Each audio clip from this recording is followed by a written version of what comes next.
Glove and the Lions by Leigh Hunt. King Francis was a hearty king and loved a royal sport, and one day as his lions fought, sat looking on the court. The nobles filled the benches, and the ladies in their pride, and amongst them sat the Count de Lorge, with one for whom he sighed. And truly 'twas a gallant thing to see that crowning show, valor and love, and a king above, and the royal beasts below. So in the very first stanza we can see that King Francis, who was a hearty king, so he was a very noble king, and he was loved and liked by all, and a very lively personality, and he loved royal sport. And royal sport was this, that lions were fighting. So in many of the royal traditions or royal sport, we find that the most ferocious of beasts are hunted down or subjected to such kind of frivolous games, which are rather brutal but were considered to be part of showing great valor and bravery. King Francis also took much pride in such a sport. And here the nobles, the gentlemen, the aristocrats, other people, the royal class, the rich, everybody were there, and they were filled. It was all a house full kind of an environment, and the ladies were also there in great pride. So they were all decked up. They had dressed themselves very elegantly, as if ready for public show of what they own or how much of a classy woman they are. So according to their class, they showed their garments and their jewelry to attract more attention. So that was a place where they could attract others' attention and make others jealous. So such were some very random practices of the earlier times. So it was a gallant spectacle, with the brave king presiding over the fierce lions battling below. Among all these gentlemen who were seated there was one who was named Count de Lorge. So he was a count, and his name was de Lorge, and he had also brought his beloved there. And this man, this King Francis, he was also much fond of, or he too liked or longed for this woman whom de Lorge had brought with him. And then overall the full description of the whole site is discussed in detail, and therefore the gallant show had begun. It was a crowning show, so it was very well arranged. So it was a truly noble, thrilling kind of an environment and a magnificent spectacle there. And it was just made perfect by the things, by the elements that were all present around. So high class, noble class, beautiful ladies, royal gentlemen, and the upper class.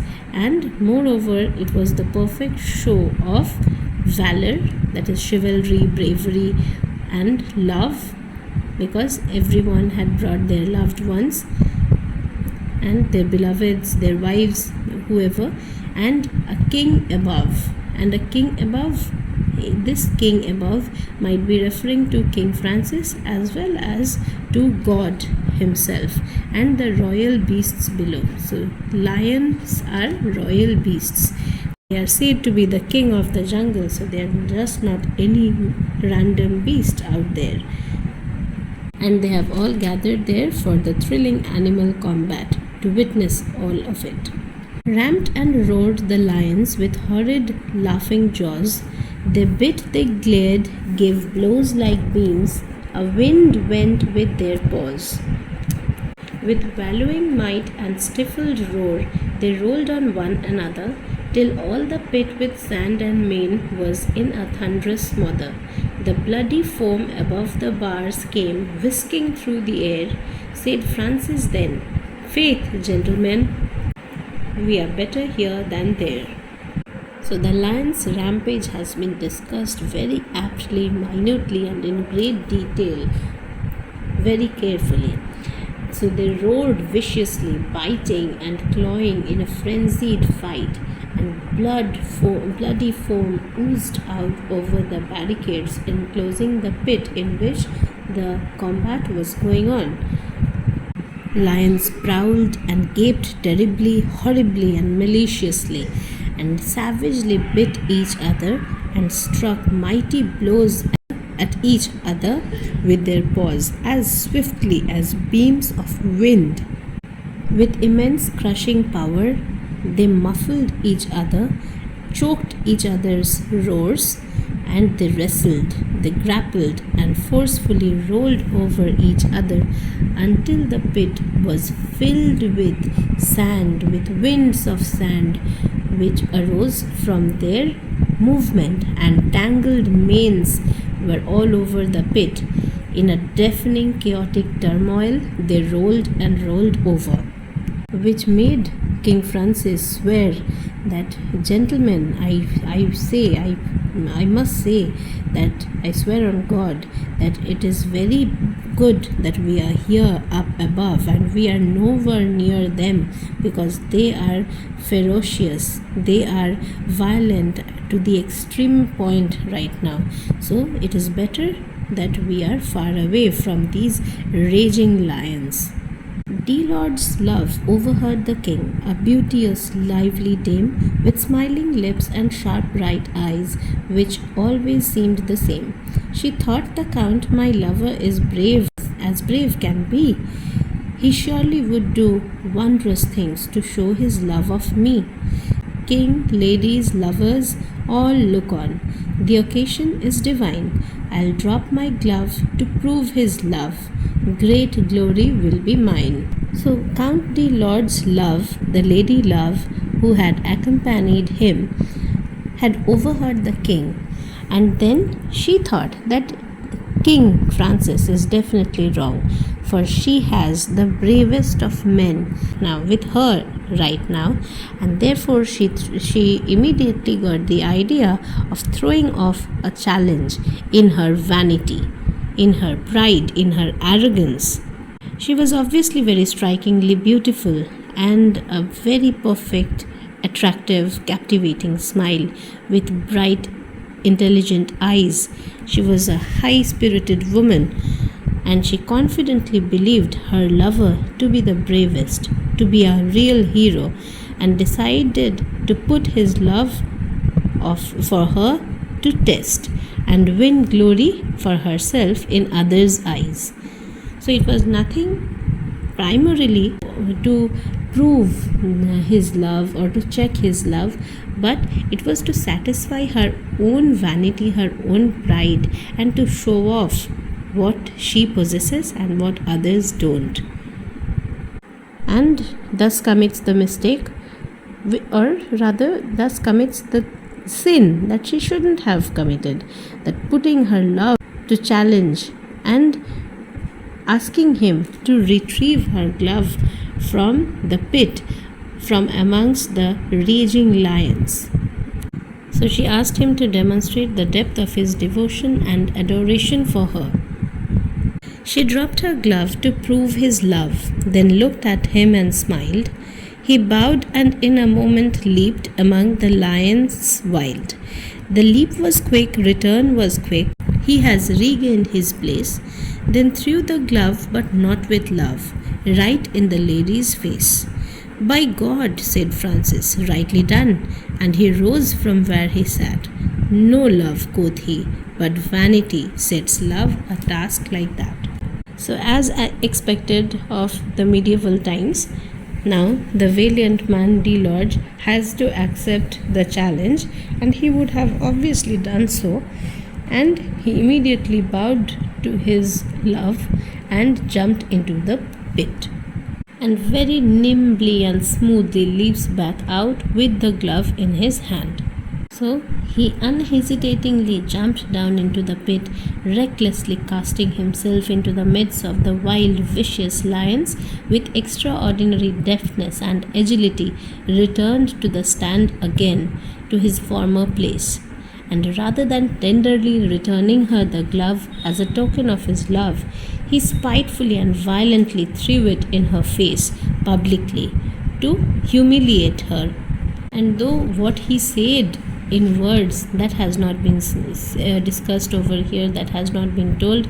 Yet through the words of King Francis we can very obviously imagine the real thoughts that were going on in the minds of the Lord himself. That is, he had very well understood that it was just a trick of getting attention and indulging her vanity, and she had no intentions of validating his love for her.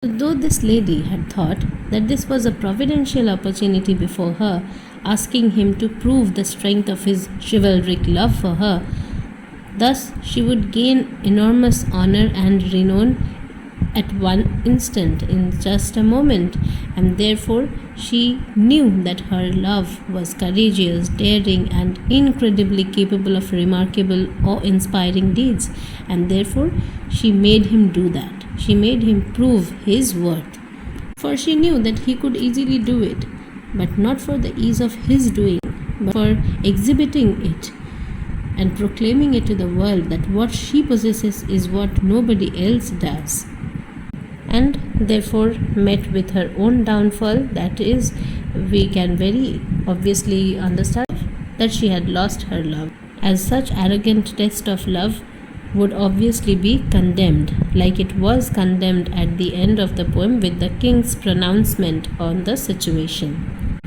as no true love can ever subject her lover to such a dangerous challenge, to such a fatal task. Thus, the surprising reaction of the lover reveals the flaws underlying the spectacle of chivalry and romance. Important word meanings like crowning show, it is that it was a marvelous show, a great show, a perfect show, perfect arrangement, gallant, very elegant, brave or chivalric.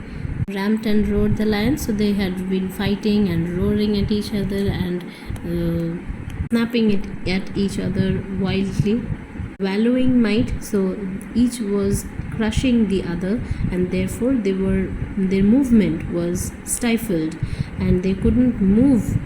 If you are choking somebody, holding him by the neck, therefore he can't move, he can't roar, he can't shout, and therefore still they were constantly moving and tossing this side and that. So that is wallowing, as if you would, just the way you would walk in a muddy stream or muddy pond with difficulty. So that is wallowing. And stifled roar, because the roar was muffled as he was being choked by the other one. Whisking through the air, so continuously they were dashing through the sand and of the pit, and therefore cloud of dust would raise up, so that is whisking through the air. And dame is a young lady, so divine, it was a great moment. It was a great moment, as if God had himself created such a marvelous moment for her, a perfect providential moment of opportunity.